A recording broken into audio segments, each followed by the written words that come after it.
ನಡಿ ಈಗ ಶುರು ಮಾಡೋಣ.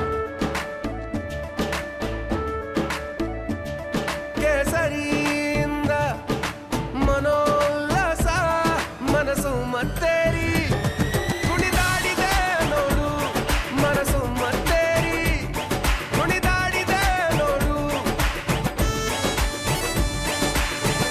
ಕ್ಷಣ ಕ್ಷಣವೂ ಆಚರಿಸಿ ಕೇಸರಿ ಹಬ್ಬ.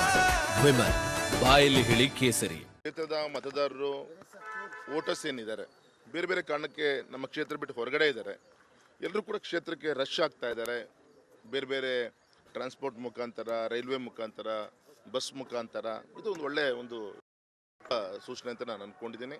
ನಂಗೆ ವಿಶ್ವಾಸ ಇದೆ ಈ ಒಂದು ಕಂಪೇರ್ ಮಾಡಿದ್ರೆ ಈ ಥರ್ಡ್ ಫೇಸ್ ಅಥವಾ ನಮ್ಮ ಕರ್ನಾಟಕದಲ್ಲಿ ಸೆಕೆಂಡ್ ಫೇಸ್ ಒಂದು ಒಳ್ಳೆ ರೀತಿಯಂಥ ಮಾರ್ಜಿನಲ್ಲಿ ಪೋಲಿಂಗ್ ಆಗುತ್ತೆ. ನಾನು ವಿನಂತಿ ಮಾಡ್ಕೊತೀನಿ, ಇವತ್ತು ಬಿಸಿಲು, ಗಾಳಿ, ಮಳೆ ಏನಾದರೂ ಕೂಡ ಈ ಸಂದರ್ಭದಲ್ಲಿ ಎಲ್ಲ ಮತದಾರರು ಬರಬೇಕು, ಬೂತಿಗೆ ಬಂದು ಮತದಾನದಲ್ಲಿ ಭಾಗವಹಿಸಬೇಕು ಅಂತ ನಾನು ವಿನಂತಿಯನ್ನು ನಾವು ಮಾಡ್ಕೊತೀವಿ. ಚುನಾವಣೆಯಲ್ಲಿ ಮೋದಿ ಅಲೆನೋ ಅಥವಾ ಜಾತಿ ಸಮೀಕರಣ? ಕಾಂಗ್ರೆಸ್ ಗ್ಯಾರಂಟಿ ಸರ್, ಮೋದಿಜಿ ಅವರ ಅಲೆ ಸರ್. ಯಾಕೆಂದರೆ ಇವತ್ತು ಮೊದಲನೇ ಒಂದು ಅವಧಿಯಲ್ಲಿ ಮೋದಿಜಿಯವರು ಈ ಹಿಂದಿನ UPA ಸರ್ಕಾರ ಮಾಡಿದಂಥ ತಪ್ಪನ್ನು ಅದನ್ನು ಸರಿ ಮಾಡಲಿಕ್ಕೆ ಒನ್ ಟರ್ಮ್ ಬೇಕಾಯಿತು ಅವರಿಗೆ. ಎರಡನೇ ಅವಧಿಯಲ್ಲಿ ದೇಶದ ಒಂದು ಅಭಿವೃದ್ಧಿ ವಿಚಾರ, ಅವರು ಕೊಟ್ಟಂಥ ಕಾರ್ಯಗಳು ಮತ್ತು ಕೋವಿಡ್ ಸಂಕಷ್ಟದ ಸಂದರ್ಭದಲ್ಲಿ ಸವಾಲುಗಳನ್ನು ಯಾವ ರೀತಿ ಸ್ವೀಕಾರ ಮಾಡಿದ್ರು, ಇದೆಲ್ಲದೂ ಕೂಡ ತಪ್ಪಿಸಿದ ರೀತಿಯಲ್ಲಿ ಇವತ್ತು ನಮ್ಮ ಕಾರ್ಯಕರ್ತರು. ಮತ್ತು ಮೂರನೇದು ವಿಶೇಷವಾಗಿ ಮೋದಿ ಅಲೆ ಜೊತೆಗೆ ನಮ್ಮ ಕಾರ್ಯಕರ್ತರ ಪರಿಶ್ರಮ ಸರ್. ಕಳೆದ 2 ತಿಂಗಳಿಂದ ಮನೆ ಮಠ ಬಿಟ್ಟು ಬೂತ್ ಮಟ್ಟದಲ್ಲಿ ಶ್ರಮ ವಹಿಸ್ತಾ ಇದ್ದಾರೆ. ಇಂಥ ಕಾರ್ಯಕರ್ತರು, ದೇವದಲ್ಲಿ ಬಂದ ಕಾರ್ಯಕರ್ತರು ಬೇರೆ ಯಾವುದೇ ಪಕ್ಷನ ನೋಡ್ಲಿಕ್ಕೆ ಸಾಧ್ಯ ಇಲ್ಲ ಸರ್.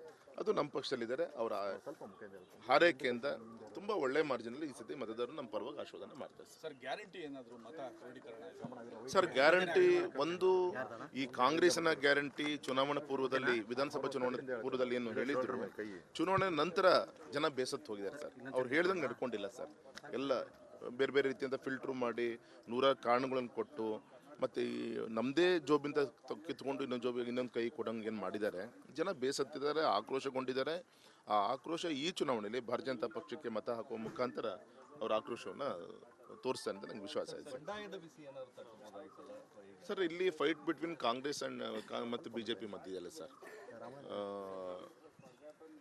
ಆದರೆ ಇಲ್ಲಿ ಸುಮಾರು ಒಂದು 16ರಿಂದ 17 ಜನ ಇಂಡಿಪೆಂಡೆಂಟ್ ಕೂಡ ಸ್ಪರ್ಧೆ ಮಾಡಿದ್ದಾರೆ. ಸ್ವತಂತ್ರ ಎಲ್ಲರೂ ಕೂಡ ಸೇರಿ ಒಂದು ಹೋದ ಬಾರಿ ಏನು ಮಾರ್ಜಿನ್ ತೊಗೊಂಡ್ರೆ ಅಷ್ಟು ತಗೊಬೋದು ಅಂತ ನಮ್ಮ